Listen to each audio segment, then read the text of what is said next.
Good morning students.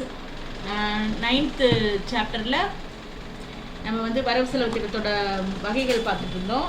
அதில் செயல்திறன் வரவு செலவு திட்டம், பெர்ஃபார்மன்ஸ் பட்ஜெட், அந்த இது வந்தோம். பூஜ்ஜிய வரவு செலவு திட்டம் முடித்து செயல்திறன்னா என்னென்னா, ஒரு வரவு செலவு திட்டத்தோட வெளியீட்டின் அடிப்படையில் வரவு செலவு திட்டம் அமைந்தால் அதுதான் செயல்திறன். எந்த ஒரு வரவு செலவு திட்டத்தின் வெளியீட்டின் அடிப்படையில் இது முதல்ல அமெரிக்காவில் அறிமுகப்படுத்தப்பட்டது. சர் உப்பர் அப்படின்றவர் அமெரிக்காவில் 1949 நிர்வாக சீர்திருத்த குழு மூலமாக இது அமைக்கப்பட்டது. இந்த குழுவின் பரிந்துரைப்படி இந்த வரவு செலவு திட்டம் அமெரிக்காவில் அமைச்சாங்க. மக்களின் நலனுக்காக இந்த வரவு செலவு திட்டம், அதான் என்ன செஞ்சோம் எவ்வளோ செஞ்சோம் அப்படின்றத மக்களுக்கு தெரிவிக்கணும், அவ்வளோதான். ரொம்ப ஈஸியானது. இந்த வருஷம் படிச்சுக்கோங்க, இந்த நேம் படிச்சுக்கோங்க, அண்டர்லைன் படிக்கோங்க, என்ன மக்களுக்கு செஞ்சோம் எவ்வளவு செஞ்சோம் அப்படின்றத. இதான் இந்தியாவில் செயல்திறன் வரவு செலவு திட்டம் அப்படின்னு சொல்கிறாங்க. இதில் பார்த்தோம்னா நம்ம பெர்ஃபார்மன்ஸ் பட்ஜெட் அப்படின்னா என்னென்னா, ஆல்ரெடி சொன்னது தானே, the outcome of any activity is taken as the base of any budget. Such budget is known as performance budget. நீ என்ன செய்கிறீங்கன்றதை நீங்கள் சொல்லணும், அதுதான். இது அதே மாதிரி 1949 சர் ஹூப்பர்ன்றவர் சொன்னார். அதுக்கப்புறம் இதுக்கு name performance budget. What is done, how much done, அதுதான் முக்கியமானது. What is done, how much done for the betterment of the people.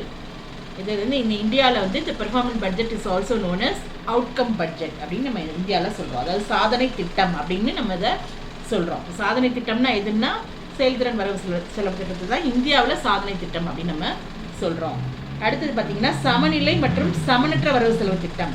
சமநிலை வரவு செலவு திட்டம்னா என்னென்னா, ஒரு குறிப்பிட்ட ஆண்டில் அந்த அரசோட எதிர்பார்க்குற வருவாயும் திட்டமிடப்பட்டுள்ள செலவும் சமமாக இருந்தால் அதான் சமநிலை வரவு செலவு திட்டம். அரசோட திட்டமிட்ட வருவாயும் அரசு எதிர்நோக்கும் செலவும் ரெண்டுமே சமமாக இருக்கணும். Balanced budget versus unbalanced budget. Balanced பட்ஜெட்னா என்னென்னா, it's situation in which estimated revenue of the government during the year is equal to its anticipated expenditure. ஆன்டிசிபேட்டட்னா எதிர்பார்க்கப்படுகின்ற செலவினங்கள். வருவாயும் எதிர்பார்க்கப்பட்ட திட்டமிட்ட வருவாயும் எதிர்நோக்கு செலவும் ஈக்குவலாக இருந்தால் அதுக்கு பேர் தான் சமநிலை வரவு செலவு திட்டம், அதான் பேலன்ஸ்டு பட்ஜெட். அடுத்து டைப்ஸ் ஆஃப் பட்ஜெட்டில் பாருங்கள். இது என்ன, பற்றாக்குறை வரவு செலவு திட்டம், சமமான வரவு செலவு திட்டம், உபரி வரவு செலவு திட்டம்.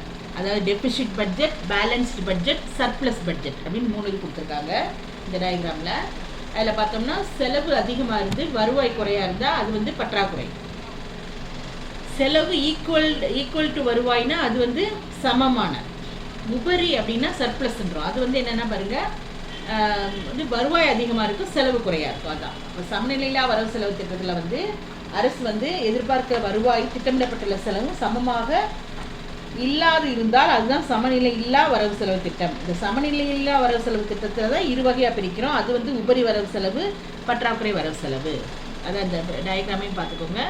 எக்ஸ்பென்ஸு, ரெவன்யூ, அதே மாதிரி எக்ஸ்பென்ஸ் ஈக்குவல் டு ரெவன்யூ, இன்னொன்று எக்ஸ்பென்ஸ் லெஸ் தேன் ரெவன்யூ.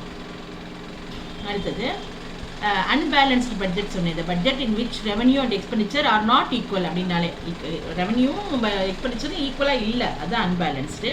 அதில் 2, ஒன்று சர்ப்ளஸ், இன்னொன்று டெபிசிட்.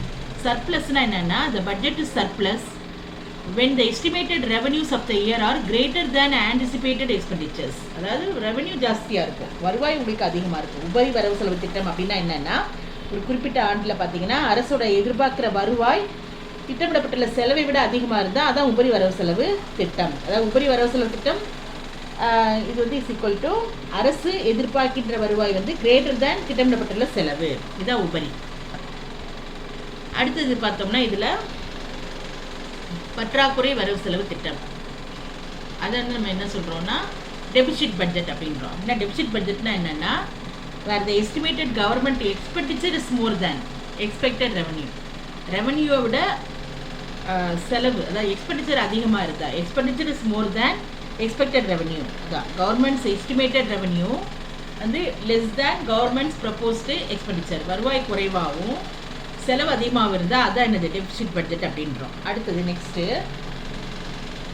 வரவு செலவு திட்ட செயல்முறைகள், பட்ஜெட்டரி ப்ரொசீஜர். எப்படி இதை செயல்படுத்துகிறாங்க. Budgetary procedure refers to the system through which the budget is prepared, enacted and executed. என்னென்ன செய்கிறாங்க, வரவு செலவு திட்ட செயல்முறைகளில் முதலாவது என்ன பண்ணுறாங்க, வரவு செலவு திட்டத்தை தயாரிக்கிறாங்க. மைய அரசு என்ன பண்ணுறாங்க, வரவு செலவு திட்டத்தை மத்திய நிதி அமைச்சகம் தயாரிக்கிறது. மாநில அரசு வரவு செலவு திட்டத்தை மாநில நிதித்துறை தயாரிக்கிறது.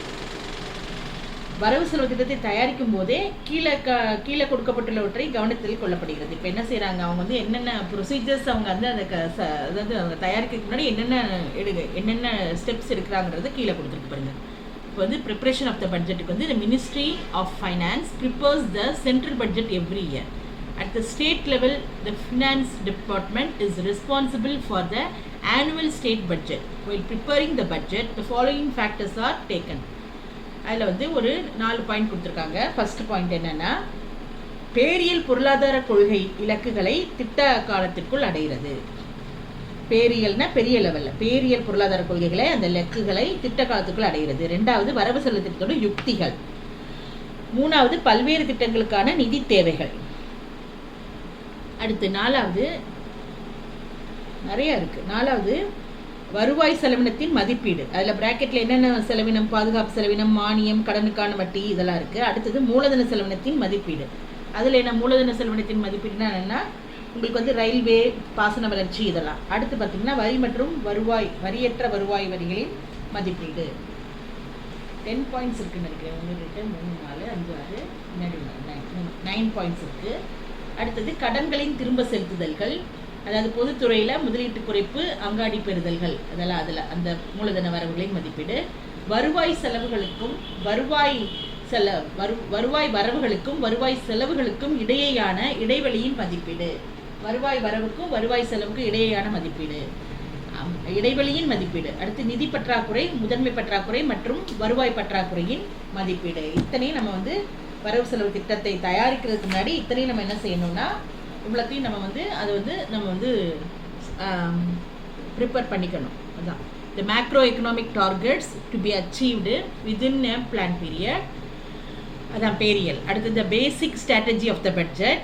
அடுத்து the financial requirements of different projects, estimates of the revenue expenditures.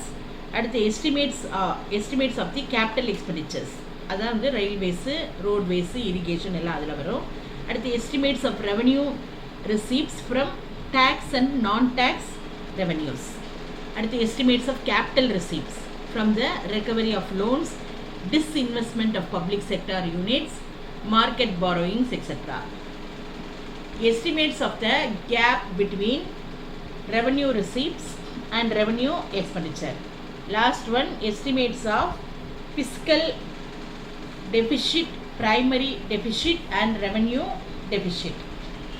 வரவு செலவு திட்டத்தை தயாரிக்கும் வழிமுறைகளில் நிதி அமைச்சகம் வரவு செலவு திட்ட மதிப்பீட்டை தயார் செய்யும். அடுத்து பல்வேறு துறைகள் வருமானம் செலவு மதிப்பீடுகளை நிதி அமைச்சகத்துக்கு அனுப்பும். வரவு செலவு திட்டம் தயாராகுது. அதுக்கப்புறம் மந்திரி சபை ஒப்புதலுக்கு நிதியமைச்சர் அதை தாக்கல் செய்கிறாரு. அப்புறம் பாராளுமன்றத்தில் பட்ஜெட் தாக்கல் செய்வதற்கு தயார் நிலையில் இருக்கும். First is the process in the preparation of the budget. Budget estimates are prepared by the Ministry of Finance. அடுத்து based on the estimate income and expenditure of various industries and departments sent to the Ministry of Finance. Prepares budget. அடுத்து fourth one, presented by the Finance Minister to the Cabinet for approval. அவரை வந்து ஒப்புதலுக்காக இது பண்ணுறது. அடுத்து வந்து budget is ready for presentation to the Parliament. Budget is ready for presentation to the Parliament.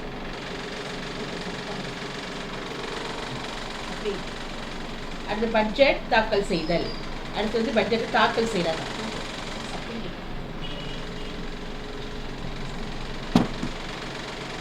நடுவண் அரசின் அங்கத்தினராக நிதியமைச்சர் மைய அரசின் வரவு செலவு திட்டத்தை புதிய நிதி ஆண்டு துவங்கும் முதல் நாள் பாராளுமன்றத்தில் தாக்கல் செய்வார்.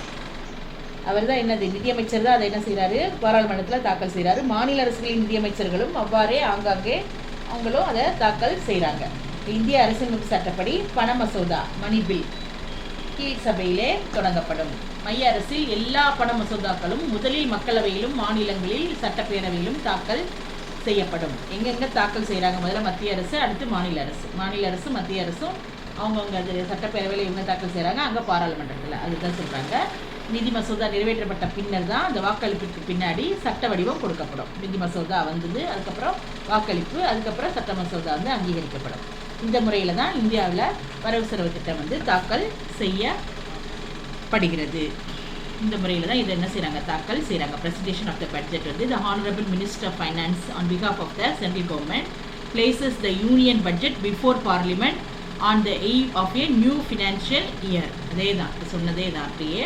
அதுக்கப்புறம் என்ன நடக்குது, சிமிலர்லி அட் ஸ்டேட் லெவல்ஸ்லேயும் அதே மாதிரி same honourable finance minister of the respective state government places the state budget before the state legislator.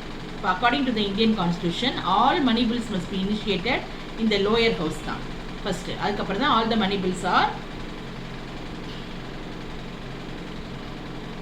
first placed before the Lok Sabha at the center and before the Vidhan Sabha at the state level. அது அந்தபடி தான் நம்ம என்ன பண்ணிட்டு இருக்கோம், அதுதான் follow பண்ணிட்டு இருக்கோம். அப்போ வரவு செலவு திட்டத்தை செயல்படுத்துதல், அதாவது எக்ஸிக்யூஷன் ஆஃப் த பட்ஜெட். வரவு செலவு திட்டத்தை அரசின் பல்வேறு துறைகள் வந்து செயல்படுத்துது. வரவு செலவு திட்டத்தில் ஒதுக்கப்பட்டுள்ள பணத்தை பயனுள்ள வகையில் பயன்படுத்துறது தான் ரொம்ப முக்கியம். இப்போ வரவு செலவு திட்டத்தில் பாராளுமன்றத்துக்கு சில கட்டுப்பாடுகள் கொடுத்துருக்காங்க. அது இந்தியாவில் அரசு கணக்குகள் வந்து 3 முறைகளை பராமரிக்கப்படுது: தொகுப்பு நிதி, அவசர நிதி, பொது கணக்கு. வரவு செலவு திட்டத்தை கட்டுப்படுத்துறதுக்கு பாராளுமன்ற குழுக்கள், அது பொது கணக்கு குழு, மதிப்பீட்டு குழு அப்படின்னு இருக்கு. அதே மாதிரி இங்கேயும் எக்ஸிக்யூஷன் ஆஃப் த பட்ஜெட்டில் the budget is mainly executed by different departments of the government. Proper execution of the budgetary provisions are important for the efficient utilization of all allocated funds. அடுத்தது parliamentary control over the budget. அதே மாதிரி அங்கே 3 இது சொன்ன மாதிரி இங்கேயும் பாருங்கள். Consolidated fund, government accounts are maintained in 3 parts: consolidated fund, contingency fund, அடுத்து பப்ளிக் அக்கௌண்ட்ஸ். அப்புறம் there are also 2 committees of parliament 2 committees என்னென்னா public accounts committee, estimates committee, 2 committee. These committees keep a constant vigil on the expenditure so that no ministry or department exceeds the amount sanctioned to it அப்படின்னு சொல்லி முடிச்சிருக்கு. அடுத்து இந்திய குழுக்கள் எந்த அமைச்சகமோ அல்லது துறையும் அனுமதிக்கப்பட்ட தொகையை விட அதிகமாக செலவிடாமல் தொடர்ந்து அதை என்ன செய்யும், கண்காணித்து கொண்டே இருக்கும். இப்போ அடுத்தது வரவு செலவு திட்டத்தில் உள்ள பற்றாக்குறைகள். என்னென்ன பற்றாக்குறைகள் வரவு செலவு திட்டத்தில் பற்றாக்குறைன்னா என்னென்னா, வரவு செலவு திட்டத்தில் உள்ள வருவாய் வந்து செலவை விட குறைவாக இருந்தால் பற்றாக்குறை பட்ஜெட். அதுதான் அது வந்து அரசு பற்றாக்குறைன்னு அதை அழைக்கும். இதில் பார்த்தீங்கன்னா இந்திய அரசின் வரவு செலவு திட்டத்தில் 4 வகையான பற்றாக்குறை இருக்குது: வருவாய் பற்றாக்குறை, வரவு செலவு திட்ட பற்றாக்குறை, நிதி பற்றாக்குறை, முதன்மை பற்றாக்குறை.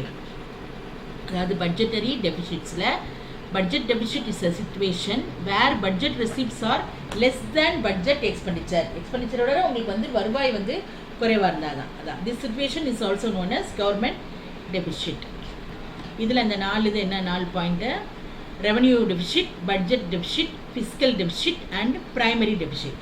அப்போது முதலாவது வருவாய் பற்றாக்குறை அப்படின்னா என்னென்னா, அரசோட வருவாய் செலவினம் வருவாய் வரவை விட அதிகமாக இருந்தால், அரசின் வருவாய் செலவினம் வருவாய் வரவை விட அதிகமாக இருந்தால், செலவினம் அதிகமாக இருந்தால் அது பற்றாக்குறை எனப்படும்.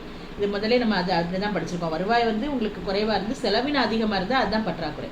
இதில் மூலதன வருவாய், மூலதன செலவை கணக்கில் நம்ம எடுத்துக்கொள்ள மாட்டோம். அன்றாட பணிகளை நடத்துவதற்கு தேவையானதை விட குறைவாக உள்ளது தான் காட்டுது. இதுதான் பார்த்தோம்னா வருவாய் பற்றாக்குறை, அதாவது ரெவன்யூ டெபிசிட் அப்படின்னும் போது மொத்த வருவாய் செலவினம் மைனஸ் மொத்த வருவாய் வரவுகள், அதாவது RE minus RR.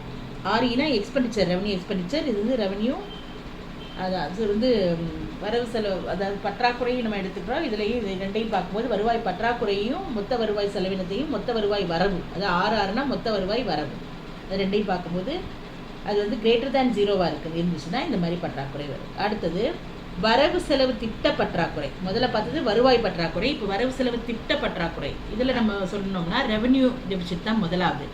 Revenue deficit என்னென்னா, revenue deficit RD is equal to total revenue expenditure RE minus total revenue receipts. அவ்வளோ அதே தான். இப்போ வென் ஆர்இ மைனஸ் ஆர்ஆர் வந்து கிரேட்டர் தேன் 0வாக இருக்கும். அதுதான். அடுத்தது பட்ஜெட் டெபிசிட்னா என்னென்னா, budget deficit is the difference between total receipts and total expenditure. அதாவது வருவாய் மற்றும் மூலதன கணக்குகளோட மொத்த வரவுக்கும் செலவுக்கும் உள்ள இடைவெளி தான் என்னது வரவு செலவு திட்ட பற்றாக்குறை. அந்த இடைவெளியை தான் சொல்கிறாங்க. வரவு செலவு திட்ட பற்றாக்குறைனா என்னன்னா மொத்த செலவு மைனஸ் மொத்த வரவு. அதுதான். அடுத்து ஃபிஸ்கல் டெபிசிட் அப்படின்னா என்னென்னா இதுலேயே அந்த இதில் அந்த அந்த ஃபார்முலா மாதிரி இருக்கு பாருங்க. Budget deficit is equal to total expenditure minus total revenue. அடுத்து ஃபிஸ்கல் அப்படின்னா நிதி பற்றாக்குறை. நிதி பற்றாக்குறைனா என்னென்னா வரவு செலவு திட்ட பற்றாக்குறை மைனஸ் அரசின் அங்காடி கடன்கள் ஏனைய பொறுப்புகள். நிதி பற்றாக்குறைன்றது வரவு செலவு பற்றாக்குறையை விட அதிகமானது. அதுதான் ஃபிஸ்கல் டெபிசிட். அடுத்து 4th ஒன் முதன்மை பற்றாக்குறை, பிரைமரி டெபிசிட். பிரைமரி டெபிசிட்னா என்னென்னா முதன்மை பற்றாக்குறைன்னு என்னென்னா நிதி பற்றாக்குறையிலேருந்து வட்டி செலுத்தலை கழித்த பின் உள்ள பற்றாக்குறை. அதை அண்டர்லைன் பண்ணிக்கோங்க. முதன்மை பற்றாக்குறையானது நிதி பற்றாக்குறையிலிருந்து வட்டி செலுத்தலை கழித்தல். நிதி பற்றாக்குறை எவ்வளவோ அதுலேருந்து வட்டி செலுத்தலை கழித்த பிறகு இருக்கிறதா என்னது அது பற்றாக்குறை. இது வந்து அரசின் உண்மையான இதை வந்து இதுதான் உண்மையான சுமையை இது காட்டுது. இது வந்து முன்னர் வாங்கிய கடனுக்கான வட்டியை கணக்கில் எடுக்காது. எனவே முதன்மை பற்றாக்குறைன்றது என்னன்னா அரசின் கடனுக்கான குறிப்பாக வட்டி செலுத்துவதற்கான தேவையை இது குறிக்குது. எனவே நிதி பற்றாக்குறை முதன்மை பற்றாக்குறையை விட அதிகமாக இருக்கும். முதன்மை பற்றாக்குறை அப்படின்னா அந்த பிரைமரி டெபிசிட் பிடி இஸ் ஈக்குவல் டு நிதி பற்றாக்குறை ஃபிஸ்கல் டெபிசிட் மைனஸ் வட்டி செலுத்துதல். அதான் இன்ட்ரெஸ்ட், ரேட் ஆஃப் இன்ட்ரெஸ்ட் சொல்கிறோம்ல அது.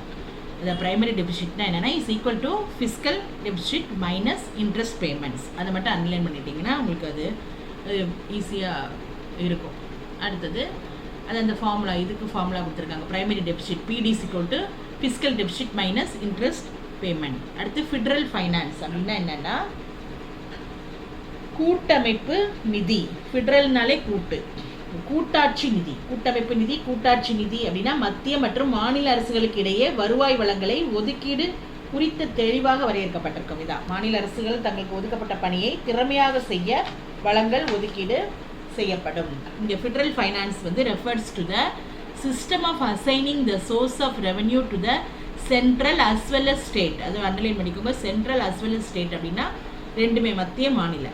Governments for the efficient discharge of their respective functions. Clear-cut division is made regarding the allocation of resources of revenue between the central and the state authorities. Central and the state அது ரெண்டுமே அதில் வருது. அதில் அதுக்கு அடுத்தது அதில் points நிறையா கொடுத்துருக்காங்க. அதில் ஃபர்ஸ்ட் பாயிண்ட் பார்த்தோம்னா டிவிஷன் ஆஃப் பவர், அதாவது அதிகாரங்களோட பிரிவு. அரசியலமைப்பில் அதிகாரங்கள் தெளிவாக வரையறுக்கப்பட்டிருக்கு. அது வந்து எனவே அதன் வரம்புகளை மீறுறதும் அந்த செயல்பாடுகளை ஆக்கிரமிப்பதையும் தவிர்த்து அவரவர் சொந்த பொறுப்புகளில் செயல்படுவதற்கு வழிவகை செய்யப்படுகிறது. அதான் அதிகாரங்கள் பிரிவு. இப்போ அரசியலமைப்பில் 7வது அட்டவணையில் 3 பட்டியல்கள் உள்ளன. அவை மத்திய பட்டியல், மாநில பட்டியல், இணைப்பு பட்டியல். அதாவது டிவிஷன் ஆஃப் பவர்னா என்னென்னா in our constitution that is a clear division of power. அதிகாரங்கள் வந்து பிரிவுகளாக கொடுக்கப்பட்டிருக்கிறது. அது வந்து so that none violates its limits and tries to encroach upon the functions of the other functions within one sphere of responsibilities.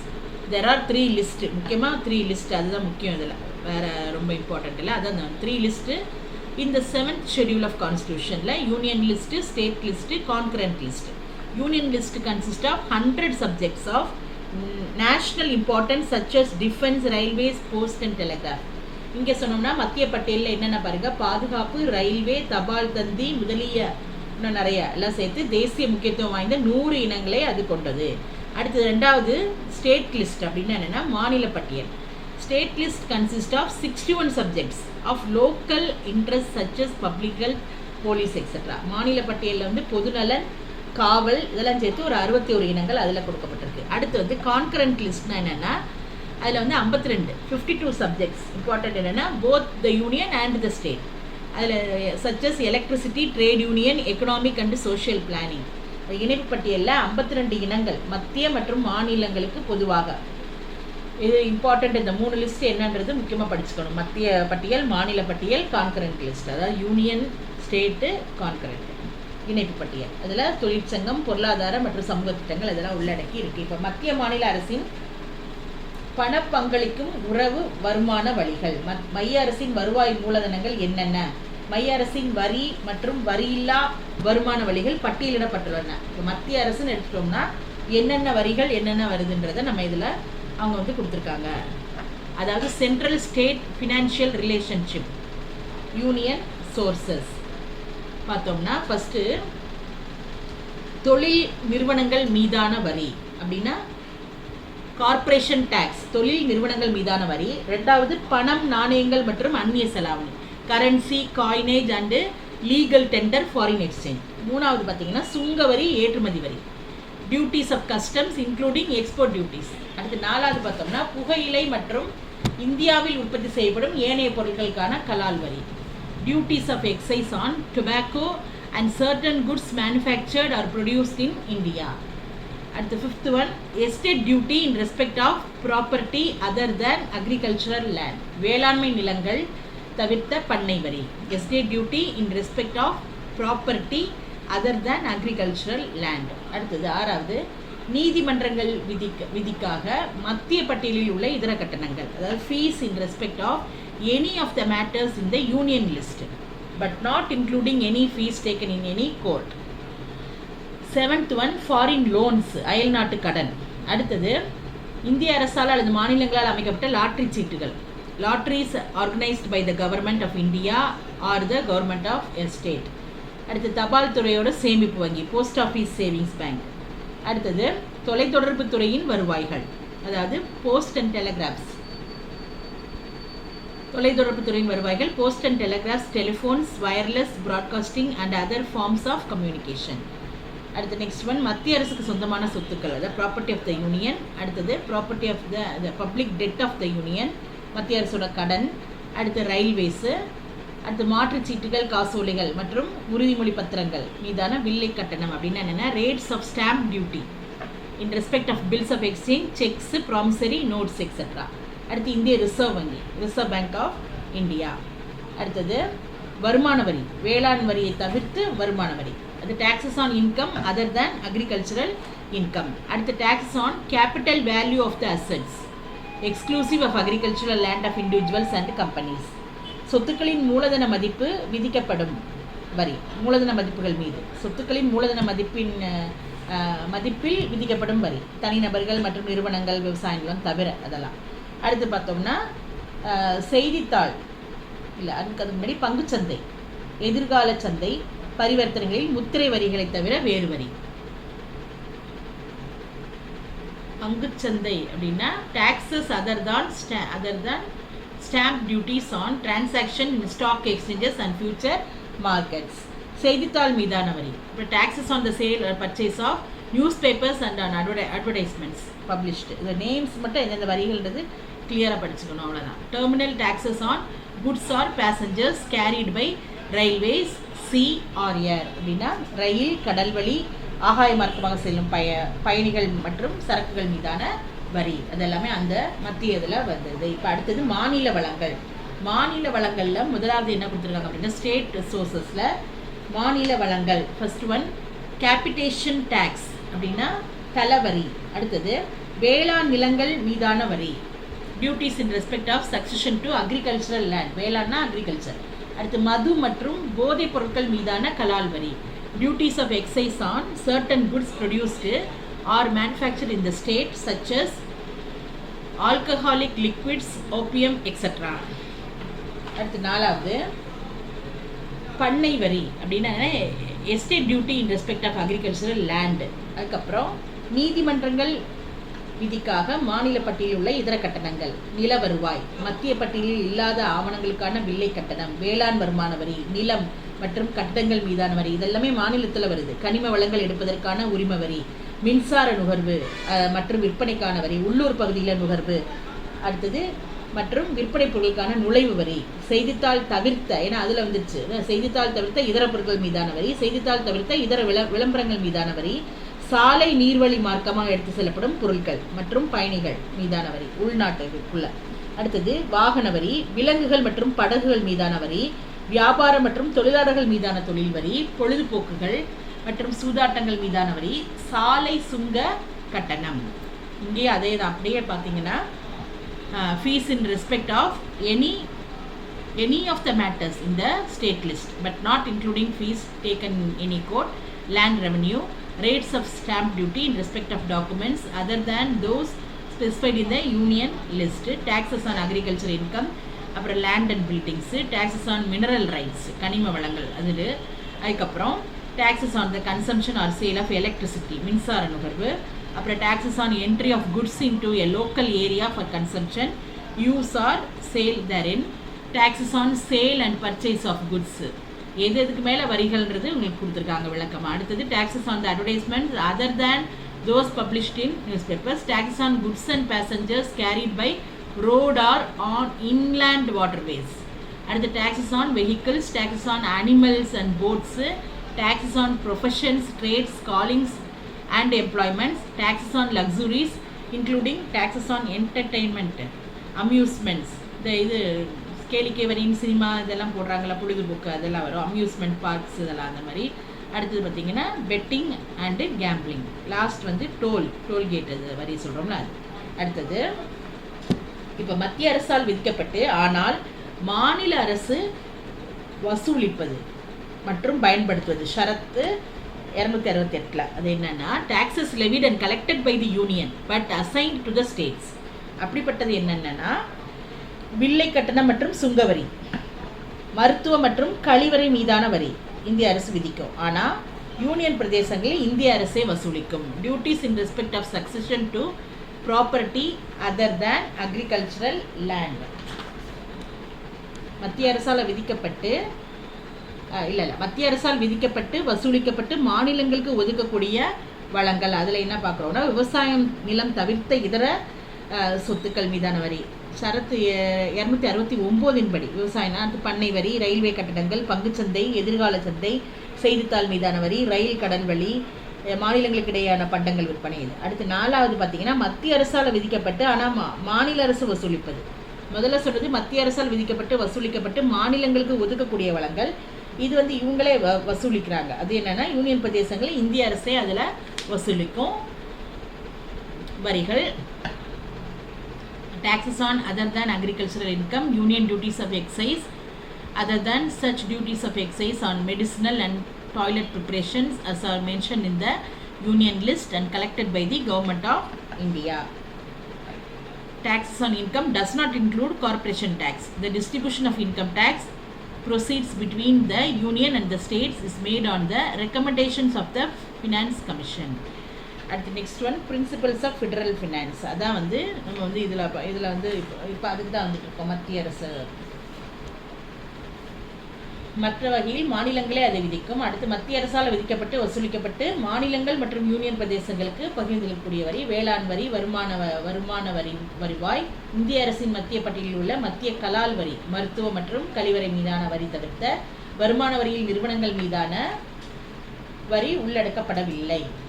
இதெல்லாமே இதில் கொடுத்துருக்கு. அடுத்த நெக்ஸ்ட் டாபிக் என்னென்னா பிரின்சிபல்ஸ் ஆஃப் ஃபெடரல் ஃபைனான்ஸு. இப்போ நம்ம சொன்னதே தான் அதில் பிரின்சிபல்ஸ் ஆஃப் அதான் கூட்டரசு நிதியின் கொள்கைகள்.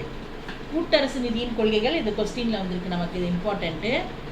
கூட்டரசு நிதியின் கொள்கைகள். கூட்டரசு நிதியில் என்ன முக்கியமான கொள்கை பின்பற்றப்படுகிறதுனா சுதந்திரம் ஃபஸ்ட்டு, அடுத்து சமத்துவம், ஒரே மாதிரியான தன்மை, போதுமான வளங்கள் இருக்கணும், நிதி வசதி இருக்கணும், ஒருங்கிணைத்தல் இருக்கணும், செயல்திறன் இருக்கணும், நிர்வாக சிக்கனம், பொறுப்பேற்பு. 9 காரியங்கள் கொடுத்துருக்காங்க. Principle of independence, principle of equity, uniformity, adequacy, fiscal access, அந்த principle of integration and coordination, ஒற்றுமை செயல்பாடு, principle of efficiency, principle of administrative economy, principle of accountability. இந்த 9 பாயிண்ட்ஸ். இண்டிபெண்டன்ஸ் அப்படின்னா என்னென்னா கூட்டரசு முறையில் வந்து ஒவ்வொரு அரசும் அதோட தன்னாட்சி அதிகாரம் கொண்டதாக இருக்கணும். அதன் பொருளானது ஒவ்வொரு அரசும் வருவாய் ஆதாரங்கள், வரி விதிப்பதற்கான அதிகாரம், பணத்தை கடன் வழங்குவது, செலவினை சமாளிப்பது, இதெல்லாமே தானே சுதந்திரமாக செய்யணும், தன்னாட்சி பெற்றிருக்கணும். அதுதான் சுதந்திரமாக அதை என்ன பண்ணணும், அவங்க அதை அந்த காரியத்தை செய்யணும். இங்கே பார்த்தோம்னா அண்டர் ஃபெடரல் ஃபைனான்ஸில் government should have separate sources of revenue. எதுக்குன்னா பாருங்கள், to levy taxes, to borrow money and to meet the expenditure the government should normally enjoy autonomy in அதை அன்லைன் பண்ணிக்கோங்க. அட்டானமின்னா என்னென்னா தன்னாட்சி, அட்டானமி இன் ஃபிஸ்கல் மேட்டர்ஸ். அதுதான் first point. Second வந்து சமத்துவம். அப்படின்னா சமத்துவ நிதியின் அடிப்படையில் மாநிலங்கள் நியாயமான வருவாய் பங்கினை பெரும் வண்ணம் வளங்கள் பங்கீடு செய்யப்பட வேண்டும். equity from the point of view equity, the resources should be distributed among the different states. வந்து எப்படின்னா so that each state receives a fair share of revenue. எல்லாருக்கும் வந்து ஈக்குவலாக சமத்துவமாக கொடுக்கணும். அதுதான் அடுத்து ஒரே மாதிரியான தன்மை, யூனிஃபார்மிட்டி இருக்கணும். அதாவது ஒவ்வொரு மாநிலமும் கூட்டாட்சி நிதிக்கு சம வரி செலுத்துதல்களை செய்ய வேண்டும். எல்லா மாநிலங்களுக்கும் சமமான வரி. அதனால் வரி செலுத்தும் திறன் ஒவ்வொரு பகுதிக்கும் சமமாக இல்லாததால் இந்த கொள்கை பின்பற்றப்பட இயலாது அப்படின்னு கொடுத்துருக்காங்க. ஃபெடரல் சிஸ்டத்தில் each state should contribute equal tax payments for federal finance. But this principle cannot be followed in practice because the taxable capacity of each unit is not of the same. அடுத்து போதுமான வளங்கள் இருக்கணும் அப்படின்னா என்னென்னா principle of adequacy of resources. போதுமான வளங்களை பெற்றிருக்க கொள்கைன்னா என்ன, மத்திய மாநில அரசுகள் அதோட பணிகளை திறம்பட செய்கிறதுக்கு போதுமான வளங்கள் இருக்கணும். இந்த போதுமான வளம்ன்றது என்னென்னா எதிர்கால தேவையை தான் குறிக்க முடியும். அதாவது இது அதிகரித்து வரும் தேவையையும் எதிர்பாராத செலவுகளுக்கான இப்போ போர், வெள்ளம் இந்த மாதிரிலாம் வரும் பொழுது அந்த சூழ்நிலைகளை சமாளிக்க நெகிழ்ச்சி உள்ளதாக இருக்க வேண்டும். நிதி வசதி, த பிரின்சிபல் ஆஃப் அடிக்வசி ரிசோர்ஸஸ் பார்த்தோம். அடுத்தது நெக்ஸ்ட் வந்து நிதி வசதினா பிரின்சிபல் ஆஃப் ஃபிஸ்கல் அக்சஸ். அதில் வந்து என்னென்னா நிதி வசதினா கூட்டரசு நிதி முறையில் மத்திய மாநில அரசுகளுக்கு புதிய வரி ஆதாரங்களை தங்களது நிதி தேவைக்கென்று பெருக்கிக் கொள்ள முடியும். சுருக்கமாக கூறி அரசின் பெருகி வரும் பொறுப்புகளுக்கு ஏற்றவாறு வளங்களை வளர்த்து கொள்ள வேண்டும். நிதி வசதியை அரசின் இதுக்கு ஏற்ற மாதிரி நம்ம அதை வளர்த்து கொள்ள வேண்டும்.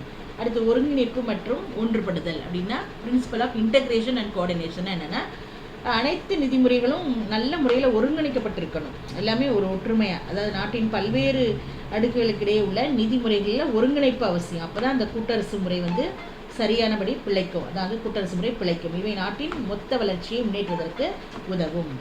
அடுத்து இதற்கு செயல்திறன் அப்படின்னா நிதி முறைகளை ஒன்றாக ஒருங்கிணைத்து திறமையான வகையில் நிர்வாகம் செய்யணும். அதாவது எந்த வரி ஏய்ப்பு, மோசடி இதெல்லாம் இருக்கக்கூடாது. ஒரு ஆண்டில் ஒரு முறைக்கு மேல் ஒருவரும் வரி விதிப்பிற்கு உட்படுத்தப்படக்கூடாது. இரட்டை வரிமுறை கூடாது. அதுதான் பிரின்சிபல் ஆஃப் இன்டகிரேஷன் கோஆர்டினேஷனுக்கு அடுத்தது பிரின்சிபல் ஆஃப் எஃபிஷியன்சி. அதாவது financial system should be well ஆர்கனைஸ்டாக இருக்கணும். அதான் அது எஃபிஷியன்சினா என்னென்னா நல்ல நிர்வாகத்திறன் கரெக்டாக இருக்கணும். அடுத்து பிரின்சிபல் ஆஃப் அட்மினிஸ்ட்ரேட்டிவ் எக்கானமி 8வது, அதாவது நிர்வாக சிக்கனம். எந்த ஒரு கூட்டரசு முறைக்கும் சிக்கனம் என்பது முக்கிய பண்பு. அதாவது வசூலிக்கும் செலவு குறைவாக இருந்தாலும் அதிக வருவாய் பெற்று அரசின் பிற துறைகளுக்கு செலவிடுவதற்கு ஏதுவாக அமையும். அதான் principle of administrative economy. Economy is the important criterion of any federal finance system. That is, the cost of collection should be at the minimum level and the major portion of revenue should be made available for the other expenditure outlays of the government. At the last one, பொறுப்புணர்வு அப்படின்னா என்ன, principal of accountability. நிதிசார் முடிவுகளுக்கு ஒவ்வொரு அரசும் பொறுப்பேற்கணும். அதாவது மத்திய அரசு பாராளுமன்றத்துக்கும் மாநில அரசு சட்டசபைக்கு அந்த பொறுப்பை ஏற்க வேண்டும். அதான் அங்கே கொடுத்துருக்காங்க. அடுத்து வந்து அதான் வந்து பிரின்சிபல் ஆஃப் அக்கௌண்டபிலிட்டி. அடுத்து ஹிஸ்ட்ரி ஆஃப் ஃபைனான்ஸ் கமிஷன் அப்படின்னா நிதிக்குழுவின் வரலாறு அப்படின்னு சொல்லிட்டு ஒரு டேப்லெட் காலம் வருது. Finance commission is a quasi judicial body setup under article 280 of the Indian Constitution. It was established in the year 1951 to define the fiscal relationship framework between center and state. இதில் என்னென்ன ஆண்டு என்னென்ன வந்தது, first, second, third அப்படின்னு நமக்கு வருஷம் இது கொடுத்துருக்காங்க. நிதிக்குழு எந்தெந்த வருடங்கள், இது தலைவர்கள் யார், இது செயல்படும் காலம். இது கொஸ்டினில் வந்தால் நம்ம இதை படிக்கலாம். இல்லைன்னா நமக்கு கொஸ்டினில் இல்லைன்னா இது நமக்கு அவசியம் இல்லை. அதுக்கு மேலே நம்ம வந்து அடுத்த டாபிக் என்னென்னா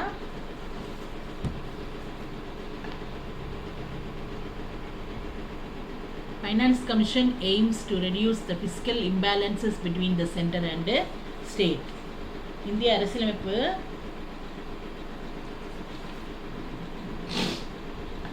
இந்த அட்டவணைக்கு அப்புறம் நம்ம பார்க்கும்போது இந்த அட்டவணை ஃபஸ்ட்டு இந்த அட்டவணை கொடுத்துருக்காங்க. இந்த அட்டவணையை வந்து நமக்கு படிக்க தேவையில்லை, ஆனால் சும்மா ரீட் பண்ணி வச்சுக்கலாம். அதுக்கடுத்து வந்து ஒவ்வொரு இந்திய அரசியலமைப்பு ஷரத்து, அதன்படி நிதிக்குழு பகுதி சட்டப்பூர்வ அமைப்பு 1951 நிதி உறவை வரையறுப்பதற்காக இது அமைக்கப்பட்டது. அடுத்து நிதிக்குழு மற்றும் மாநிலங்களுக்கு இடையேயான சமநிலையின்மை குறிக்கிறது. நிதிக்குழு 5 ஆண்டுகளுக்கு ஒரு முறை அமைக்கப்படுகிறது. 14வது நிதிக்குழு 2013 அமைக்கப்பட்டது. அப்புறம் அது வந்து ஏப்ரல் 1, 2015 முதல் மார்ச் 2020 வரை செல்லத்தக்கது. 15வது நிதிக்குழு அந்த ஒவ்வொரு வருஷமும் எத்தனை இது வந்திருக்குன்றதை அவங்க கொடுத்துருக்காங்க. அவ்வளோதான். இப்போ இந்திய நிதிக்குழுவின் பணிகள் அப்படின்னு பார்க்க போகிறோம். இந்திய நிதிக்குழுவின் பணிகள், functions of finance commission of India. இந்திய நிதிக்குழுவின் பணிகள் வந்து எத்தனை வந்திருக்கு பாயிண்ட்ஸு, ஒரு 3 பாயிண்ட் வந்திருக்கு.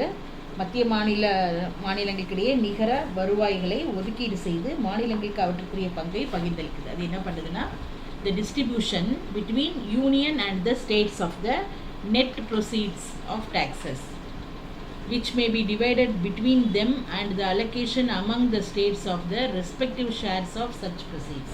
அப்படின்னா என்னென்னா, மத்திய மற்றும் மாநிலங்களுக்கிடையே நிகர வருவாய்களை ஒதுக்கீடு செய்து மாநிலங்களுக்கு அதை வந்து பகிர்ந்து கொடுக்கறது மத்திய அரசு தான். அடுத்தது, மத்திய அரசு மாநிலத்திற்கு வழங்க உள்ள மானிய அளவு பற்றியும் மற்றும் அம்மானியம் பெறுவதற்கு மாநில அரசின் தகுதி குறித்தும் அந்த கொள்கைகளை உறுதி செஞ்சுக்கிறாங்க. அதான் 2வது பாயிண்ட். அதாவது, to determine the quantum of grants in aid to be given by the center to state and to evolve the principles governing the eligibility of the state for such grant in aid. அடுத்த next, வரி எவ்வாறு பிரிக்கப்படுகிறது, how taxes are split. வரி வந்து எவ்வாறு பிரிக்கப்படுகிறது அப்படின்னு பார்த்தோம்னா, இந்திய அரசியலமைப்பு சட்டம் பிரிவு வரி பங்கீடு பாருங்கள், டிஸ்ட்ரிபியூஷன் ஆஃப் டேக்ஸ் ப்ரொசீட்ஸ்னு கொடுத்து 42% ஸ்டேட்ஸு 58% சென்டர்னு கொடுத்து அந்த ஒரு இது கொடுத்துருக்காங்க பாருங்கள். With GST states now get 50% of the கிட்டின்னு கொடுத்துருக்கு.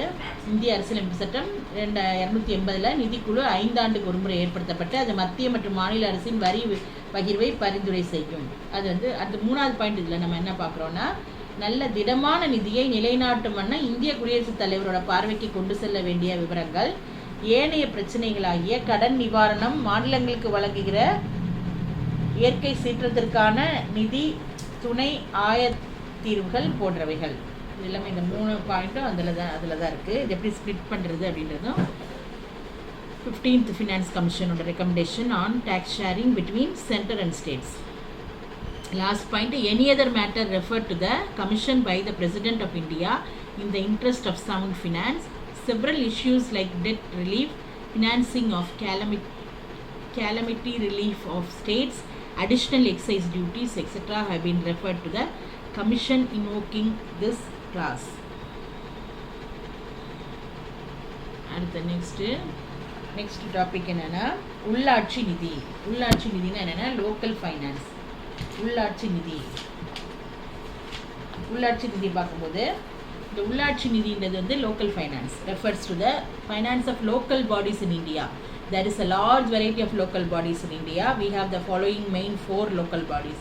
இப்போ உள்ளாட்சி நிதின்னும் போது இந்தியாவில் உள்ளாட்சி அமைப்புகளோட நிதி வந்து நம்ம 4 உள்ளாட்சி அமைப்புகள் இருக்குது. கிராம ஊராட்சி, மாவட்ட வாரியங்கள் அல்லது ஜில்லா அமைப்பு, 3வது நகராட்சி, 4வது மாநகராட்சி. அதாவது village panchayats, district boards or zilla parishads, municipalities, municipal corporations. அதில் ஃபஸ்ட்டு வந்து வில்லேஜ் பஞ்சாயத்ஸ் அப்படின்னா என்னென்னா,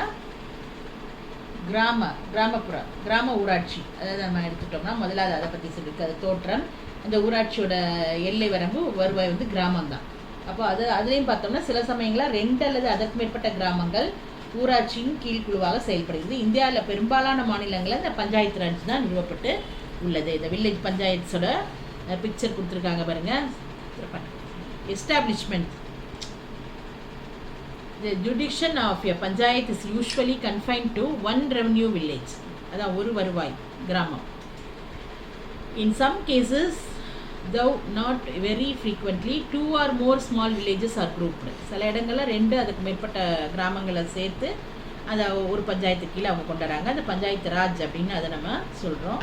அதோட ஃபங்க்ஷன்ஸ், அதோட பணிகள் என்னென்னு பார்த்தோம்னா, அது முக்கியமான மாவட்ட அதோட பணிகள் வந்து ஊராட்சியின் கீழே என்னென்ன பாருங்கள், குடிமை, பொருளாதாரம் எல்லாமே அவங்களுக்கு பலவற்றை உள்ளடக்கியிருக்கும். சிறிய இடர்பாடுகள் ஊராட்சியில் அகற்றப்படாது. சாலைகள், தொடக்கப்பள்ளிகள், கிராம சுகாதார நிலையங்கள் இதெல்லாமே பஞ்சாயத்துகளால் நிர்வகிக்கப்படுகிறது. குடிநீர், வேளாண்மைக்கு நீர் வளங்கள் அதெல்லாம் அவங்களோட எல்லைக்கு பொறுப்பு. அடுத்து பண்ணை பராமரிப்பு, சந்தை, சேமிப்பு கிடங்கு எல்லாத்தையுமே அவங்க தான் மேலாண்மை செய்கிறாங்க. கிராம ஊராட்சிகளின் வருவாய் ஆதாரங்கள் பின்வருவன. ஃபங்க்ஷன்ஸ் பார்க்கும்போது ஃபங்க்ஷன் ஆஃப் பஞ்சாயத்ஸ் வந்து என்னென்னா, including civil, economic and so on. அப்போ the small disputes may be disposed by the panchayats on the spot. அப்புறம் roads, primary schools, village dispensaries, அதாவது சுகாதார நிலையங்கள் நடத்துறது, சப்ளை ஆஃப் வாட்டரு, அப்புறம் போத் ட்ரிங்கிங் மட்டும் இல்லாமல் இரிகேஷனுக்கும், அப்புறம் இந்த மாதிரி எல்லாமே அதில் உங்களுக்கு வந்து ஃபார்மிங்கு, மார்க்கெட்டிங், ஸ்டோரேஜு எல்லாமே everything come under that cadre. Sources of revenue of village panchayats, எது மூலமாக வருமானம் கிடைக்குது? டைம்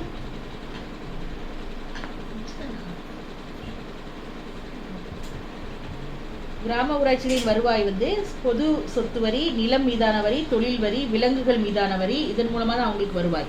அது தவிர பிற வரிகள் பாருங்க, சேவை வரி, நுழைவு வரி, திரையரங்கு வரி, புனித ஸ்தலங்கள் வரி, திருமணம் மீதான வரி, பிறப்பு மற்றும் இறப்பு மீதான வரி, உழைப்பாளர் மீதான வரி, இதெல்லாத்தையும் உள்ளடக்கியது. உண்மையில் மாநில அரசின் அனுமதியுடன் மட்டுமே கிராம ஊராட்சிகளில் வரி விதிக்கப்படுகிறது. இந்த வரி விதிப்பதற்கு சில வரம்புகள் உள்ளன. மாவட்ட வாரியங்கள் அல்லது ஜில்லா, ரெண்டாவது பாயிண்ட் எடுத்தோம்னா, இப்போ இதுலையும் பார்த்தீங்கன்னா சோர்சஸ் ஆஃப் ரெவன்யூ எப்படி உங்களுக்கு வில்லேஜில் எப்படி வருதுன்னா, general property tax, taxes on land, அப்புறம் வந்து profession tax, tax on animals and vehicles, other taxes, இப்போ சொன்ன எல்லாமே பர்த்து, டெத்து, லேபர் டேக்ஸு எல்லாம் everything will come under that category.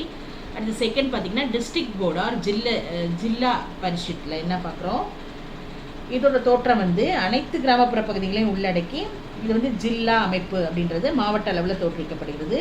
இது வந்து இதோட பணிகள் பார்த்தீங்கன்னா, தமிழ்நாட்டில் ஜில்லா அமைப்பு என்பது இந்த மாவட்ட அளவில் தோற்றுவிக்கப்பட்டிருக்குது. மாவட்ட வாரியத்தின் பணிகளாக அவங்க சில பணிகளை செய்து வராங்க. மாவட்ட வாரியங்களின் வருவாய் ஆதாரங்கள், மாநில அரசிடமிருந்து பெறும் மானிய உதவி, நிலத்தீர்வுகள், சுங்க கட்டணம்,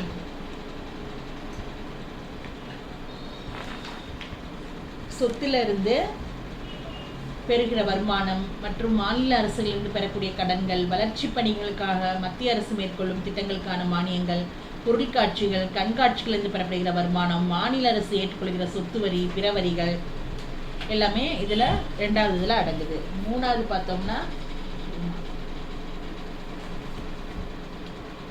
நகராட்சி அமைப்புகள்.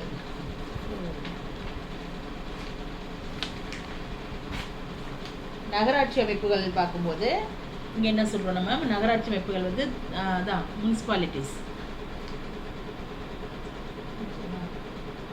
அப்போ இதை வந்து நம்ம இதை டிஸ்ட்ரிக்ட் போர்ட்ஸ், ஜில்லா பரிஷத் வரைக்கும் பார்த்துருக்கோம். மீதி தேர்ட் இதெல்லாம் நம்ம வந்து அடுத்த கிளாஸில் பார்ப்போம். Thank you students.